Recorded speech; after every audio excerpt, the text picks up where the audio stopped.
Pessoal, no vídeo de hoje vamos falar sobre dois assuntos. O primeiro é sobre a anulação do contrato do Conor McGregor com o UFC e a segunda é responder as perguntas dos membros. Pois é, tá começando então mais um Carlos Responde e, como sempre, se você quer mandar uma pergunta para que eu responda aqui em vídeo, basta você se tornar membro do canal e ficar de olho na aba Comunidade. É por lá que os membros devem mandar suas perguntas e eu vou responder no próximo Carlos Responde. E só mais um aviso antes de começar o vídeo, lembro para vocês que nesse sábado vai ter o UFC 324, Paddy Pimblett contra Justin Gaethje, a estreia na Paramount Plus, Jean Silva contra Arnold Allen, Natália Silva contra Rose Namajunas e ainda Deiveson Figueiredo, a maior zebra do UFC nos últimos 5 anos, que vai enfrentar o primo do Khabib, Umar Nurmagomedov. Em breve eu ainda vou anunciar a promoção especial da Stake para esse evento, mas por hora já cria sua conta lá na Stake, o link vai estar aqui no primeiro comentário fixado, e quando pedirem um código, coloca lá Figueira UFC tudo junto, porque só assim você vai conseguir participar de todas as promoções da Stake. Mas vamos ao que interessa. Estamos chegando em fevereiro, que é mais ou menos a data onde o Dana White começa a planejar o evento da Casa Branca, montar o card, ver a logística, ver como vai ser a construção do evento, e certamente uma das lutas mais esperadas para esse card é o retorno do Conor McGregor, que não luta desde 2021, e que deixou bem claro que pretende lutar nesse evento, simplesmente para fazer parte dessa história. E eu já falei aqui no canal, o público concorda no geral, que se tem alguma coisa hoje para trazer o Conor McGregor de volta, é a chance de participar desse evento na Casa Branca. É somente isso que pode tirar o pinguço da Irlanda. E é por isso que ficamos surpresos quando o Dana White recentemente concedeu uma entrevista e disse que não deve contar com a luta entre Conor McGregor e Michael Chandler para o evento na Casa Branca. E que, na verdade, nem sequer conta com a participação do irlandês nesse grande evento. E lógico, isso deixou muita gente surpresa, até porque a gente via o Conor McGregor como uma figura garantida, quase como a principal atração, a cereja do bolo desse evento na Casa Branca. Não que ele fosse fazer a luta principal, mas que ele seria um atrativo. Mas acho que logo depois a fala do Conor McGregor no Twitter deixou bem claro o porquê que isso tá acontecendo. Conor comentou que existe uma possível irregularidade no seu contrato atual com o UFC. Afinal, no contrato dizia que ele recebe um bônus das vendas de pay-per-view. O problema é que a partir de agora o UFC não tem mais vendas de pay-per-view.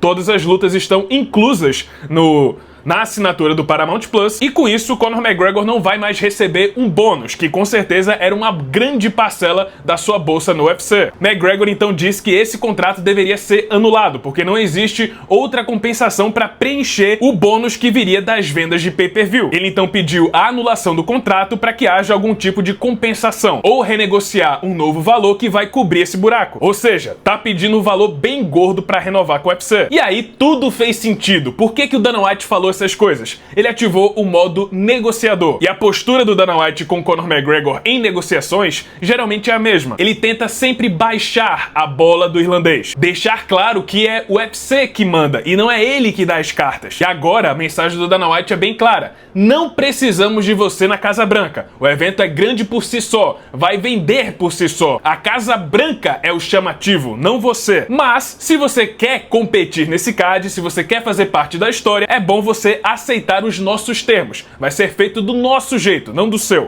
E é sempre assim. Sempre quando existe algum conflito nos bastidores entre Dana White e Conor, é sempre a mesma postura. Mas eu acho que a parte mais interessante dessa história é a possível renovação do Conor McGregor com o UFC. Um contrato que estava bem perto do fim. Pra quem não sabe, sobravam apenas 2 lutas pro Conor McGregor fazer no UFC. Depois disso, ele estava oficialmente livre e não tinha mais nenhum compromisso com o UFC. Podia competir em outro lugar e até fazer lutas de boxe. Acho então que nesse novo contrato o Conor vai querer manter as 2 lutas, enquanto o UFC vai buscar uma extensão. Afinal, o Conor pode ser fundamental para atrair assinaturas para o Paramount Plus, e certamente foi tratado como uma carta na manga na mesa de negociações quando fecharam esses 7 bilhões de dólares com a Paramount. Por outro lado, pode ser que não haja interesse do irlandês em ficar, ele só quer lutar na Casa Branca, cumprir mais uma luta e aí partir para o livre mercado. E isso define o futuro dele, porque hoje Conor não é mais um lutador que vai brigar pelo título, ele é mais um atrativo. Um atrativo que pode servir para 2 coisas. Uma é fazer lutas rentáveis, super lutas bem casadas, isso, claro, se ele quiser renovar com a organização. E a segunda função do Conor hoje, principalmente se ele não renovar com o UFC, é servir como uma escada dourada para aquele atleta em ascensão que vai ser escolhido a dedo pelo UFC e que automaticamente, quando for anexado ao irlandês, vai se tornar uma super estrela. Principalmente se ele vencer o Conor McGregor. Agora vamos pro Carlos Responde. Primeira pergunta do Arthur Volvo, que é a seguinte: se o Poatan vencer o Gunny em abril, desafia o Jones em cima do octógono, é possível que a super luta ocorra sem ser na Casa Branca, mas tipo no MSG, Madison Square Garden, em novembro? Eu acho que é bem improvável, porque eu já comentei aqui que a intenção do Jon Jones não é voltar pra competir, pra voltar a ser campeão. O Jon Jones, ele quer uma luta pontual, ele só quer lutar na Casa Branca